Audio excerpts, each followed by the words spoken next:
Pada masa dinasti Song, ibu kota Kaifeng bersinar terang oleh kemewahan. Istana dihiasi emas, musik pesta terdengar tiap malam, dan kaisar tengah mempersiapkan sebuah perayaan besar untuk merayakan kemenangan perang. Para pejabat sibuk mengatur jamuan, berlomba-lomba membawa hadiah serta kata-kata pujian demi menyenangkan hati penguasa.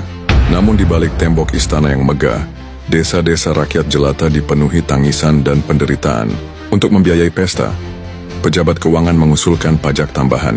Bagi bangsawan dan pedagang besar, jumlah itu tak berarti. Tetapi bagi petani miskin yang sawahnya kering, bagi buruh yang hanya mengandalkan upah kecil, dan bagi pedagang kecil yang nyaris bangkrut, pajak itu adalah beban yang tak tertanggungkan. Musim paceklik membuat panen gagal. Banyak keluarga hanya makan bubur encer sekali sehari.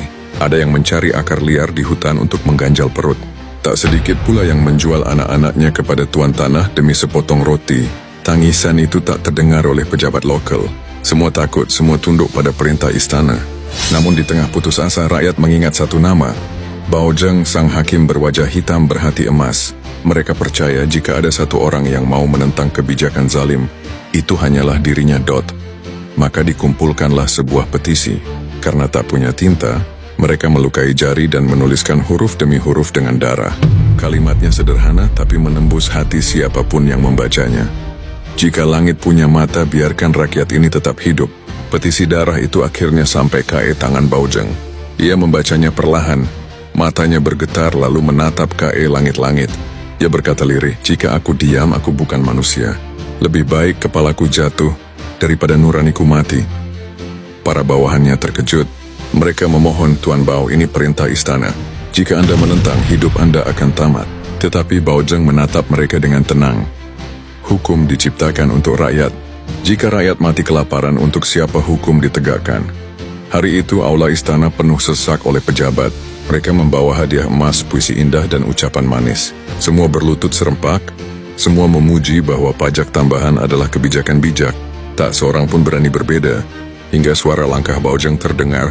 Ia maju dengan tegap, wajah hitamnya penuh wibawa. Di tangannya ia membawa gulungan petisi darah rakyat jelata. Dengan lantang ia berkata, paduka kaisar, inilah suara rakyat. Mereka menulis dengan darah karena tinta pun tak mampu mereka beli. Mereka tidak meminta pesta, mereka hanya meminta hidup. Apakah emas istana lebih berharga daripada nyawa rakyat jelata? Ruangan mendadak senyap. Seorang pejabat berteriak, Bao Zheng lancang. Bagaimana kau berani menentang kehendak istana? Namun Bao Zheng berdiri tegak, menatap lurus ke arah tahta naga. Suaranya bergema.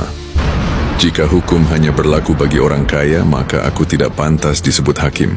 Biarlah kepalaku dipenggal. Asal jeritan rakyat ini sampai ke telinga langit. Kaisar terdiam, wajahnya tegang. Tangan menggenggam kursi naga. Semua pejabat menunduk, menahan napas. Di luar istana kabar sudah menyebar. Rakyat berbondong-bondong berkumpul di gerbang, menyalakan dupa, menangis, dan berdoa agar suara mereka didengar. Akhirnya dengan suara berat kaisar berdiri. Bao Zheng, engkau benar. Apa arti kejayaan jika rakyatku menangis? Pajak tambahan ini kucabut. Perayaan akan dipangkas. Biarlah rakyat makan kenyang, barulah istana bersuka cita. Saat kata-kata itu terucap, suasana istana berguncang. Para pejabat terdiam, tak berani membantah. Bao Zheng menunduk lalu bersujud, bukan karena kemenangan pribadi, melainkan karena jeritan rakyat akhirnya sampai ke telinga penguasa. Di luar rakyat bersorak, air mata tumpah. Mereka berlutut sambil memukul tanah dengan tangan kosong, berteriak, hidup Hakim Bao. Suara rakyat akhirnya sampai ke langit. Malam itu ribuan lilin dinyalakan di jalan-jalan Kaifeng, bukan untuk pesta kaisar, melainkan untuk doa syukur atas keberanian seorang hakim yang rela mempertaruhkan nyawa demi rakyat kecil. Sejak hari itu nama Bao Zheng dikenang abadi. Ia bukan hanya hakim, ia adalah suara rakyat di telinga kaisar, benteng terakhir melawan keserakahan istana.